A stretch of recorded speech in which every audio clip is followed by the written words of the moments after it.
ಅದೆಷ್ಟೋ ಋಷಿಗಳನ್ನು ಸಿದ್ಧಪಡಿಸುವುದರ ಮೂಲಕವಾಗಿ ಭವ್ಯ ಅವನಿಗೆ ಕೊಡುಗೆಯನ್ನಾಗಿ ಕೊಟ್ಟವ ಈತ ಜಾಬಾಲಿ ಮುನಿ ಪರಮ ವಿವೇಕಿಯನ್ನು ಹಾಗೆ ಎಲ್ಲರೂ ಕೊಂಡಾಡುತ್ತಾ ಇದ್ದಾರೆ. ಅದೆಷ್ಟೋ ಕಾಲದಿಂದ ಅಂತರಂಗದ ಕಣ್ಣನ್ನು ಮುಚ್ಚಿ ಬಹಿರಂಗದ ಕಣ್ಣನ್ನು ಕಾಣಬಾರೆನ್ನುವ ಕಾರಣಕ್ಕೆ ಬೇಕಾಗಿ ಪಾರಮಾರ್ಥಿಕವಾಗಿರುವಂತಹ ಸುಖವನ್ನು ಪಡೆಯುವುದಕ್ಕೆ ಬೇಕಾಗಿ ತಪಸ್ಸನ್ನು ಆಚರಿಸ್ತಾ ಇದ್ದವ ನಾನು. ಯಾಕೋ ಏನು ಒಳ ಮನಸ್ಸು ಆಡುವುದಕ್ಕೆ ಪ್ರಾರಂಭ ಆಯ್ತಲ್ಲ. ಜಾಬಾಲಿ ಮುನಿ ಕಣ್ಣನ್ನು ತೆರೆಯುವುದರ ಮೂಲಕವಾಗಿ ಪ್ರಪಂಚದೊತ್ತೊಮ್ಮೆ ನೋಡು ಏನಾಗುತ್ತಿದೆ ಎನ್ನುವ ಹಾಗೆ ಈ ತುಮಲವನ್ನು ಅರ್ಥ ಮಾಡಿಕೊಂಡೆ ಕಣ್ಣು ತೆರೆದು ನೋಡಿ ಎಂತಹ ದೃಶ್ಯವನ್ನು ಕಾಣುತ್ತಾ ಇದ್ದೇನೆ. ಪ್ರಳಯ ಕಾಲದ ಅಗ್ನಿಯ ಆಟೋಪದಂತೆ ಕಾಣುತ್ತಾ ಇದೆಯಲ್ಲ. ಇಂತಹ ದುರಂತಕ್ಕೆ ಕಾರಣ ಏನು ಎನ್ನುವ ಹಾಗೆ ನನ್ನಷ್ಟಕ್ಕೆ ನಾನು ಆಲೋಚನೆ ಮಾಡಿದ್ರೆ ಉತ್ತರ ಸಿಗುತ್ತಾ ಇಲ್ಲ. ಒಂದು ಕಾಲದಲ್ಲಿ ತಪಸ್ಸಿಗೆ ತೊಡಗುತ್ತಿರುವಂತಹ ಸಮಯದಲ್ಲಿ ಗಗನ ಚುಂಬಕವಾಗಿರುವಂತಹ ಆ ಮರಗಳೇ ಇವತ್ತು ಧರೆಗೆ ಹೊರಗಿದೆ. ಪ್ರಾಣಿ ಸಂತತಿಗಳೇ ನಾಶವಾಗಿದೆಯಲ್ಲ. ಇಂತಹ ವಿಕೋಪಕ್ಕೆ ಕಾರಣ ಏನು? ಏನದು? ಅಬ್ಬಾ, ಮುಂದೆ ಎನ್ನುವ ಹಾಗೆ ಆಲೋಚನೆ ಮಾಡ್ತಿರುವಂತಹ ಸಮಯದಲ್ಲಿ ಕಾಪಾಡಿ ಕಾಪಾಡಿ ಎನ್ನುವ ಒಂದು ಆರ್ತನಾದ ಕೇಳಿಸ್ತಾ ಇದೆಯಲ್ಲ. ನನ್ನ ಪ್ರಶ್ನೆಗೆಲ್ಲ ಉತ್ತರ ಸಿಗಬೇಕಾದ್ರೆ ಕುಳಿತು ಯೋಚಿಸುವುದಲ್ಲ, ಆ ಕಡೆಗೆ ತೆರೆಯುತ್ತೇನೆ ನೋಡುವ.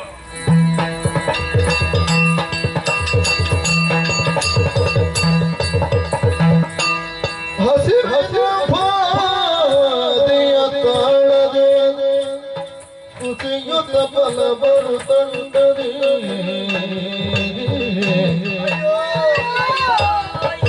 ಪಸರಿಸಿ ಬಳಸುತ್ತ ದೈನ್ಯದಿ ಸುರಿದುರಿದು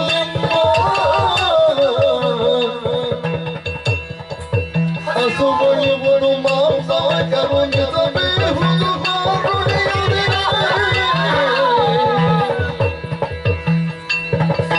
ತೃಷೆ ಹಸಿರು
ಸಾಯಬೇಕೆ ಹೊರತು ನಮಗೆ ಬದುಕುವ ಯಾವ ದಾರಿಯೂ ಇಲ್ಲ ಮಗ.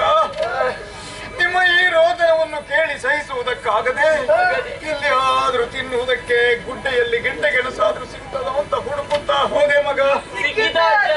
ಎಲ್ಲವಪ್ಪ ಇಡೀ ಗುಡ್ಡೆಯೆಲ್ಲ ಸುಟ್ಟು ಸುಡುಕರಿಯಾಗಿ ಹೋಗಿದೆ. ಮತ್ತೆ ಅಲ್ಲಿ ಎಲ್ಲಿಯ ಗೆಣಸು ಹೇಳಿ ಹಾಗಾಗಿ ಬರೇ ಕೈಯಲ್ಲಿ ಹಿಂತಿರುಗಿ ಬರುವಾಗ ಮಾರ್ಗದ ಬದಿಯಲ್ಲಿ ಸತ್ತು ಬಿದ್ದಿತ್ತು. ಇದನ್ನು ತಿಂದೆ ಅಂತ ಯಾರಾದ್ರೂ ಹೇಳ್ತಾರೆ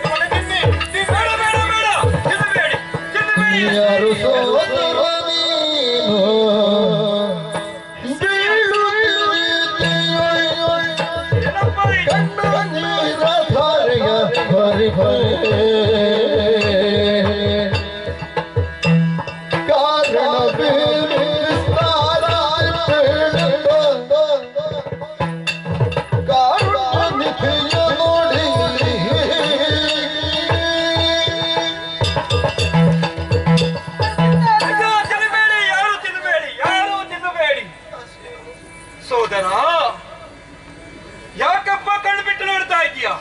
ಇಷ್ಟರವರೆಗೆ ನಮ್ಮ ಪ್ರಾಣೋತ್ಕ್ರಮಣ ಕಾಲದಲ್ಲಿ ನಾವು ನರಳುತ್ತಿರುವಾಗ ನಮ್ಮ ಬಳಿಗೆ ಬಂದು ಸೋದರರೇ ಅಂತ ಸಂಬೋಧಿಸಿ ಕರೆದವರು ಯಾರು ಇರಲಿಲ್ಲ.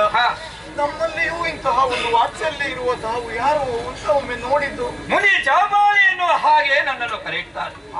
ಪುಣ್ಯ ಪ್ರಪಂಚವಾಗಿರುವಂತಹ ಈ ಭರತವನಲ್ಲಿ ಹುಟ್ಟಿದವರೆಲ್ಲರೂ ಅಣ್ಣ ತಮ್ಮಂದಿರು ಎನ್ನುವ ಸಂಬಂಧವನ್ನೇರಿಸಿ ಇಷ್ಟವರೆಗೆ ಜೀವನವನ್ನು ನಡೆಸುವ ಈ ಜಾಬಾಲಿ ಆ ಕಾರಣಕ್ಕೆ ಬೇಕಾಗಿ ನಿಮ್ಮನ್ನು ಸಹೋದರರೇ ಎನ್ನುವ ಹಾಗೆ ಕರೆದೆ.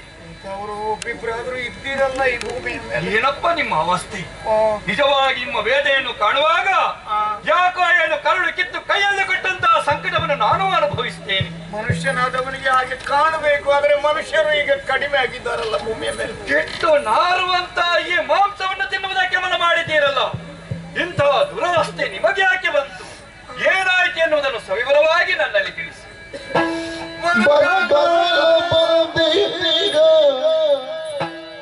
ಉಳಿಗಾಲವಿಲ್ಲ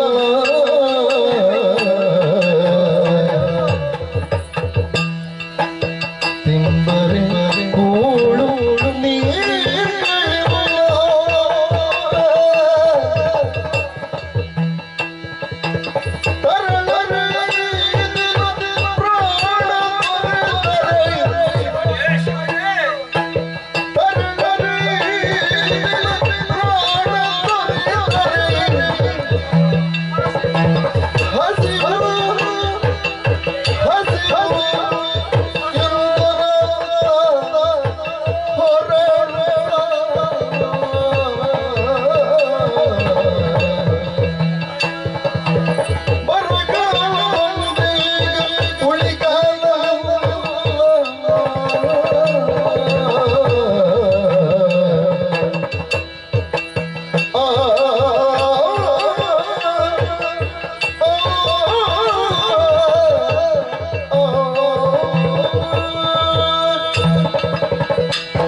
ಹಸುರಾಗಿ ಸಸ್ಯ ಶ್ಯಾಮಲೆಯಾಗಿ ಕಂಗೊಳಿಸುತ್ತಿದ್ದಂತಹ ಈ ಪುಣ್ಯ ಭೂಮಿಗೆ ಮಳೆ ಬಾರದೆ 10-12 ವರ್ಷಗಳೇ ಕಳೆದು ಮಹಾತ್ಮ. 12 ವರ್ಷಗಳು? ಹೌದು ಶಿವನಿಗೆ. ಆ ಕಾರಣದಿಂದಾಗಿ ಇಲ್ಲಿ ದುಡಿದು ಉಣ್ಣುವಂತಹ ಶ್ರಮಜೀವಿಗಳಿಗೆ ಮಾಡುವುದಕ್ಕೆ ಯಾವ ಉದ್ಯೋಗ ಅವಕಾಶಗಳು ಇಲ್ಲ. ಹೀಗಿರುವಾಗ ಯಾವ ವರ್ಣದವನೇ ಆಗಲಿ ಅವನ ವರ್ಣಾಶ್ರಮವನ್ನು ಆಚರಿಸುವುದಕ್ಕೆ ಎಲ್ಲಿ ಅವಕಾಶ ಇದೆ ಹೇಳಿ? ಹೆಚ್ಚೇಕೆ ಮಹರ್ಷಿಗಳೇ, ಇತ್ತೀಚಿನ ದಿನಗಳಲ್ಲಿ ಒಂದು ಪಂಕ್ತಿನ ತುತ್ತು ಅನ್ನಕ್ಕೂ ನಾವು ಪರದಾಡುತ್ತಿದ್ದೇವೆ. ನಮ್ಮ ಪ್ರಾಣ ಹೋಗುತ್ತದೆ. ಒಂದು ಗುಟುಕು ನೀರಾದರೂ ಕುಡಿಯೋಣವೆಂದರೆ ಅದು ಕಾಣುವುದಿಲ್ಲವೇ? ಇಲ್ಲಿ ಹರಿಯುತ್ತಿರುವಂತಹ ಹೊಳೆ, ನದಿ, ಹಳ್ಳ, ಕೊಳ್ಳ, ಕೆರೆಗಳೆಲ್ಲ ಬತ್ತಿ ಹೋಗಿ ಪುಡಿ ಧೂಳು ಹಾರುತ್ತಿದೆ ನೋಡಿ. ನಿಜ. ಇಂತಹ ಕರಾಳ ಬರಗಾಲದ ಪರಿಣಾಮವಾಗಿ ನಾವು ಪಡೆದಂತಹ ಒಬ್ಬಿಬ್ಬರು ಮಕ್ಕಳು ಮರಿಗಳು ಅವರನ್ನು ಹೊಟ್ಟೆ ಬಟ್ಟೆ ಕಟ್ಟಿಕೊಂಡು ಚೆನ್ನಾಗಿ ಅಕ್ಕರೆಯಿಂದ ಸಾಕಿ ಸಲಹಿ ಅವರ ಮೇಲೆ ಬೆಟ್ಟದಂತ ಆಶೆಗಳನ್ನು ಇಟ್ಟುಕೊಂಡಿದ್ದೆವು. ಏನಾಯ್ತಪ್ಪ? ಮುಂದೊಂದು ದಿನ ನಮ್ಮ ಮುಪ್ಪಿನ ಕಾಲದಲ್ಲಿ ನಮಗೆ ಆಧಾರವಾದರು ಎನ್ನುವ ಬಯಕೆಯನ್ನು ಕಟ್ಟಿಕೊಂಡಿದ್ದರೆ ಈ ಬರಗಾಲದ ಪರಿಣಾಮವಾಗಿ ಹೊಟ್ಟೆಗೆ ಹಿಟ್ಟಿಲ್ಲದೆ ನಮ್ಮ ಮಕ್ಕಳು ಮರಿಗಳು ನಮ್ಮ ಕಣ್ಣೆದುರಿನಲ್ಲಿ ಹಸಿವು ಹಸಿವು ಎಂಬುದಾಗಿ ನೆಲದ ಮೇಲೆ ಹೊರಳಾಡಿ ವಿಲನೆ ಒದ್ದಾಡಿ ಪ್ರಾಣ ಬಿಟ್ಟರು ಮಹರ್ಷಿಗಳೇ. ಪರಿಸ್ಥಿತಿ ಹೀಗೆ ಮುಂದುವರಿದರೆ ಇಂದು ನಾಳೆಯೂ ನಾವು ಸಾಯುವುದಲ್ಲದೆ ನಮಗೆ ಉಳಿಗಾಲ ಇಲ್ಲ ಮಹರ್ಷಿಗಳೇ. ನಾವು ಉಳಿಯುವುದಿಲ್ಲ. ಬಲು ಕಸುಕ ಬಿದನು ಪರಿಹರಿಸೇನೋ ಒದಗಿನಿಂದ ನುಡಿದು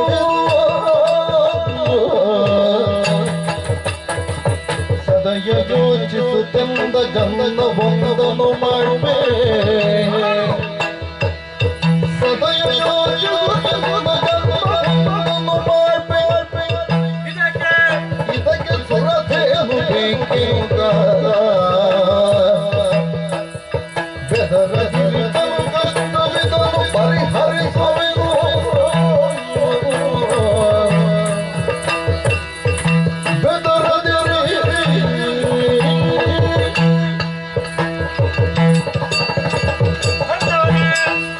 ನಿಮ್ಮ ಚಿಂತಾಜನಕವಾಗಿರುವಂತಹ ಸ್ಥಿತಿಯನ್ನು ಕಂಡಾಗ ನಾನು ಕುಳಮರಕ್ಕೂ ಹೊಂದಿದ್ದೇನೆ. ಆದರೆ ಈ ದುರಂತದಿಂದ ಪಾರಾಗುವ ಬಗೆಯೇನು ಎನ್ನುವ ಹಾಗೆ ಆಲೋಚನೆ ಮಾಡಿ ದೃಢವಾಗಿರುವಂತಹ ನಿರ್ಧಾರವನ್ನು ತಡೆದವನಿದ್ದೇನೆ. ಆ ಕಾರಣಕ್ಕೆ ಬೇಕಾಗಿ ನಿಮ್ಮ ನಿಮ್ಮಲ್ಲಿ ಆಡ್ತಾ ಇದ್ದೇನೆ. ಯಾವ ಕಾರಣಕ್ಕೂ ನೀವು ಹೆದರಬೇಡಿ. ನಮಗೆ ಬಂದೊಯ್ದ ಸಂಕಷ್ಟದಿಂದ ಪಾರಾಗುವ ಬಗೆಂತೆ ಎನ್ನುವ ಹಾಗೆ ಆಲೋಚನೆ ಮಾಡಿದ್ರೆ ಇದಕ್ಕೆಲ್ಲ ಕಾರಣ ದೇವತೆಗಳೇ ಆಗಿದ್ದಾರೆ. ದೇವತೆಗಳು ನಮ್ಮ ಮೇಲೆ ಕೃಪಾ ದೃಷ್ಟಿಯನ್ನು ಇರಿಸಿದ್ರೆ ಖಂಡಿತವಾಗಿ ಇದರಿಂದ ಪಾರಾಗುವುದಕ್ಕೆ ನಮಗೆ ಸಾಧ್ಯ ಉಂಟು. ಏನು ಮಾಡುವುದೆನ್ನುವ ಹಾಗೆ ಆಲೋಚಿಸಿ ಸಂಕಲ್ಪವೊಂದನ್ನು ಮಾಡಿದ್ದೇನೆ. ಮಹಾಯಾಗವೊಂದನ್ನು ಮಾಡಬೇಕು ಎನ್ನುವ ಹಾಗೆ. ಮಹರ್ಷಿಗಳೇ, ತಾವು ತಿಳಿದವರು ಇದಿರು ಆಡ್ತಾನೆ ಅಧಿಕ ಪ್ರಸಂಗಿಂದ ಎಲ್ಲಿ ಗ್ರಹಿಸಬೇಡಿ. ಇಲ್ಲ. ಯಾಕಂದ್ರೆ ನಾವು ಸ್ವತಃ ಯಾಗ ಮಾಡದಿದ್ರು ಅದಕ್ಕೆ ಸಹಾಯ ಸಹಕಾರ ಒಂದು ಕಾಲದಲ್ಲಿ ಮಾಡಿದವರು ನಾವು. ಯಾಗ ಮಾಡೋದೆಂದ್ರೆ ಏನು ಸುಲಭದ ಕೆಲಸವೋ? ಮತ್ತೆ ಎಷ್ಟು ಸಾಮಗ್ರಿ ಬೇಕು? ಈ ಬರಡು ಬಂಜರು ಭೂಮಿಯಲ್ಲಿ ತಾವು ಯಾವುದನ್ನು ಉಪಯೋಗಿಸಿಕೊಂಡು ಯಾಗ ಮಾಡುವ ಮಹರ್ಷಿಗಳೇ? ಅದಕ್ಕೊಂದು ದಾರಿ ಇದೆ. ಹಿಂದೆ ಸುರಾಸುರರು ಕೂಡಿ ಸಮುದ್ರ ಮಥನ ಮಾಡಿದಾಗ ಉದ್ಭವಿಸಿ ಬಂದದ್ದು ಸುರಥೇನು. 3 ಮೂರ್ತಿಗಳಿದ್ದೇ ಒಂದು ಮಾತನಾಡಿದ್ದಾರೆ. ಮುಂದೆ ಋಷಿಮಣಿಗಳಿಗೆ ಸಹಕಾರಿಯಾಗಿ ಇದು ದೇವಲೋಕದಲ್ಲಿ ಇರಲಿ ಎನ್ನುವ ಹಾಗೆ. ಈಗ ಯಾಗವನ್ನು ಮಾಡುವುದಕ್ಕೆ ಬೇಕಾಗಿ ದೇವಲೋಕವನ್ನು ಸೇರ್ತೇನೆ. ದೇವೇಂದ್ರಲ್ಲಿ ಕಾಡುತ್ತೇನೆ, ಬೇಡ್ತೇನೆ. ಸುರಧೇನುವನ್ನೇ ಕರೆದುಕೊಂಡು ಬಂದು ಅವಳಿಂದ ಸುವಸ್ತುಗಳನ್ನು ಪಡೆದು ಯಾಗವನ್ನು ನಾನು ಮಾಡ್ತೇನೆ. ನಮ್ಮ ಪಾಲಿನ ದೇವರು ತಾವು. ಸ್ವಲ್ಪ ಹೊತ್ತು ನೀವು ಬಾರದೆ ಹೋಗುತ್ತಿದ್ರೆ ನಾವು ಪ್ರಾಣವೇ ಹೋಗ್ತಿತ್ತು. ಹಾಗಾಗಿ ಇನ್ನು ಮುಂದಕ್ಕೆ ಎಂತಹ ಪರಿಸ್ಥಿತಿಯೇ ಬರಲಿ, ಹುಟ್ಟಿಸಿದ ದೇವರು ಹುಲ್ಲು ಮೇಯಿಸಿಯಾನೆ ಖಂಡಿತವಾಗಿ ಇಲ್ಲ ಎಂಬ ಮಾತಿನ ಮೇಲೆ ತುಂಬ ಭರವಸೆ ಇಟ್ಟು ಏನೇ ಕಷ್ಟ ಆದ್ರೂ ಎಷ್ಟೇ ಹಸಿವೆ ಆದ್ರೂ ಇಂತಹ ನಿಷಿದ್ಧ ಪದಾರ್ಥಗಳನ್ನು ಇನ್ನು ಮುಂದೆ ಸೇವಿಸುವ ಯಾವ ಕಾರಣಕ್ಕೂ ತಿನ್ನಬಾರದು ನೀವು. ಅಷ್ಟೇ ಅಲ್ಲ, ದೇವಲೋಕದಿಂದ ಅದೆಷ್ಟೋ ಸಮಯ ಆದಿತ್ಯನ ಬಗ್ಗೆ ಚಿಂತೆ ಬೇಡ. ಕ್ಷಣ ಮಾತ್ರದಲ್ಲಿ ಹೋಗಿ ಬರುತ್ತೇನೆ. ಅಲ್ಲಿವರೆಗೆ ನಿಮ್ಮ ಪ್ರಾಣಕ್ಕೆ ಯಾವುದೇ ರೀತಿ ಆಪತ್ತು ಬರದ ಹಾಗೆ ಕಮಂಡಲೋದಕವನ್ನು ತೆಗೆದು ನಿಮಗೆ ಪ್ರೋತ್ಸಾಹಿಸುತ್ತೇನೆ. ಏನಾಯ್ತು ನಿನಗೆ? ನೀವು ಹೇಗೆ ಚುಮುಕಿಸಿದ್ದು? ಅದು ಜೀವಜಲ, ಚೈತನ್ಯ ರಸ. ಹೌದು. ಅದು ಮೈ ಮೇಲೆ ಬಿದ್ದ ಕೂಡಲೇ ಅನುಭವ ಆಯ್ತಾ ನಿನಗೆ? ಹೌದು. ಏನೋ ಒಂದು ಸಂಚಾರ ಆದ. ಈಗ ಒಂದು ಸ್ವಲ್ಪ ಚೈತನ್ಯ ಬಂತಂದ್ರೆ ಏನೇನು ಮಾಡುವುದಲ್ಲ. ಇನ್ನು ಮುಂದಕ್ಕೆ ತಾವು ಹೇಳಿದಂತೆ ಚಾಚೋ ತಪ್ಪದೆ ನಾವು ಏನು ಮಾಡುವುದಿಲ್ಲ. ಭಗವತಿ ಆರಾಧನೆ ಮಾಡಬೇಕು ನೀವು.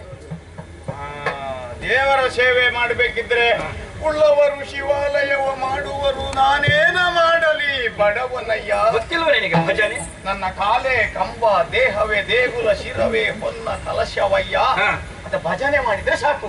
ಈ ಕಾಲದಲ್ಲಿ ಭಜನೆಗೆ ಭಗವಂತ ಬೇಗ ಒಲಿತಾನಂತೆ. ಸರಿ, ನನಗೆ ಸ್ವಲ್ಪ ಭಜನೆ ಹಾಡು ಬರ್ತೀನಿ. ನೆನಪುಂಟ ನಿನಗೆ? ಈ ಹೊಟ್ಟೆ ಹಸಿವೆ ಆದ್ರೆ ಮನುಷ್ಯನಿಗೆ ಯಾವ್ದು ಬೇಡ, ಎಲ್ಲ ಮರೆತು. ಈಗ ನೆನಪಿದ್ದದ ನಾನು ಅಪರೂಪಕ್ಕೆ ನನ್ನ ಪ್ರೀತಿಯ ಒಂದು ಹಾಡಿತ್ತು. ಯಾವುದದು? ಅದು ಲೋಕಮ್ಮನ ಕುರಿತಾಗಿ. ಲೋಕಮ್ಮ? ಲೋಕಜನೆ. ಅದು ಸ್ವಲ್ಪ ಬರ್ತದೆ, ನೆನಪು ಮಾಡ್ತೇನೆ. ತ್ರಿಭುವನ ಜನನಿ ಜಗನ್ಮೋಹಿನಿ ಅಂಬಾ ಅಭಯ ಪ್ರದಾಯಿ ತ್ರೈಲೋಕ ಜನನಿ ತ್ರಿಭುವನ ಜನನಿ. ನನ್ನವರಿಗೆ ಅಭಯವನ್ನು ಕೊಟ್ಟ ಹಾಗಾಯ್ತು. ಇನ್ನು ತಡ ಮಾಡುವುದು ಸರಿಯಲ್ಲ. ದಿವ್ಯ ಶಕ್ತಿಯ ಮೂಲಕ